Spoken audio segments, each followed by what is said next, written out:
Hi, and welcome to A Walk to Remember. My name is Dwayne Baker-Henderson, and as always, I'll be your host as we explore some of the truths and the myths surrounding postpartum depression, as well as hopefully give you some tips to make your journey or someone else's journey through postpartum depression just a little bit easier. Now, today I want to talk about something that is quite often forgotten when you're going through times of stress or heavy challenge. And it's something that can make a really big difference in how you perceive your days to be, and your hours. And when you're going through postpartum depression, any relief of that stress and that anxiety that comes along with it is likely going to be a welcome thing. Now, what I'm talking about is celebrating the little victories that you have in your life. And this sounds like it might be something inconsequential, but it actually will make a big difference. There's actually 4 things that I've been able to determine that celebrating those little things will actually do for you.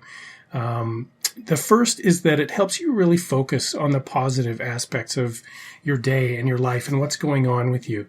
When you are under stress, when you're being challenged, when you're anxious about what's going on around you, quite often we tend as humans to focus on the negative aspects of our lives, what's actually going wrong instead of what's going right. By celebrating the things that are going right and taking notice of them, you can actually help yourself and force yourself to focus on the more positive aspects of your life. And that actually will lead into the second thing that it does for you, and that is that it'll help you see progress in your life.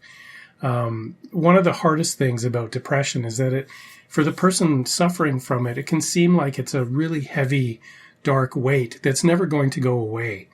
And if you can actually see for yourself that you are making progress through it, that can make a huge difference in your ability to continue going and to keep working to get well and get out from underneath that weight.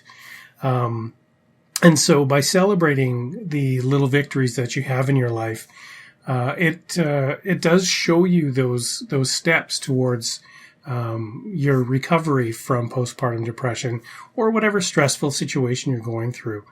It also keeps you in the game in your life. And this harkens back to the first one as well, is that it forces you to have awareness of what's going on. And by looking for the things to celebrate, and it's important to write these down and to journal them just so that you can see them and you can see the progress.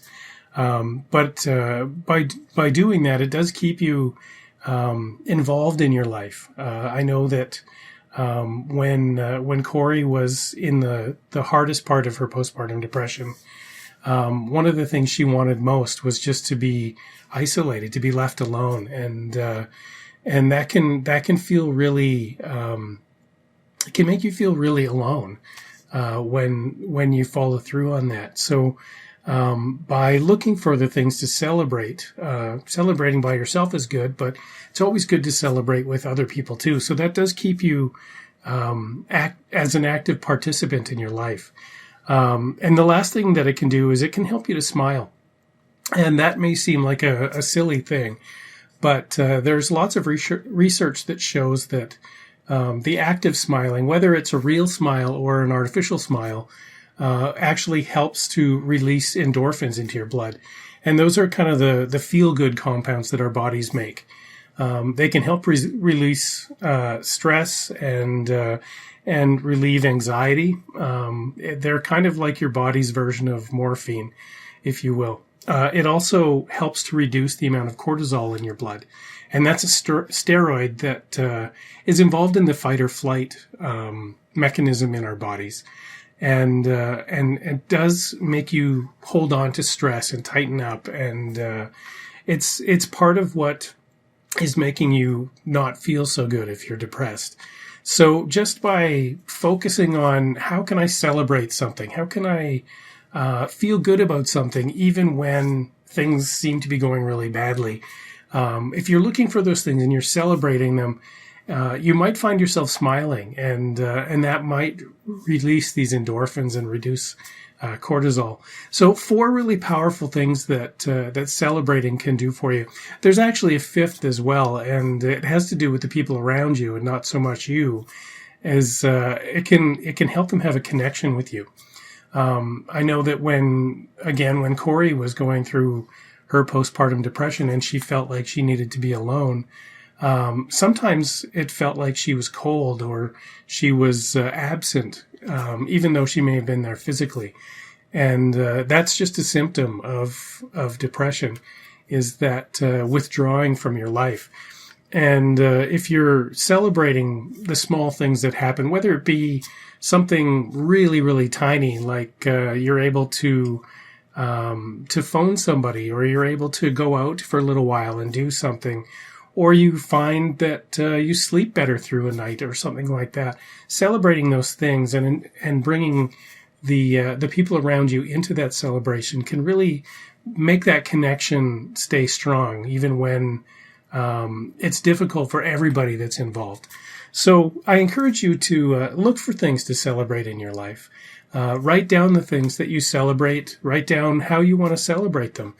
You can even make goals for the things you'd like to accomplish and celebrate. That's probably a good thing to do as well. And in one of my previous videos, I also talked about being thankful for things. And I mentioned that I had developed a booklet called Your Gratitude Inventory. Use that to track the things that you want to celebrate. I'll put a link in the description below so that you can go and get your copy of it. Watch the previous video on that to see how it all works. But celebrate those little things that are happening in your life, because there are good things that are happening, even if it doesn't feel like it in the instant. If you did like this video, please leave it a like. Give me your comments below if you'd like to share something you're celebrating, or a small step that you've taken that has made you feel really good. And subscribe to the channel if you want to see what's coming up next. I do currently put out 2 videos a week. Tuesdays are a walk to remember, just like this one, where I talk about my family's experience with postpartum depression. And Fridays, I put out my personal video blog, where I'm just kind of talking about what is on the top of my mind at the moment.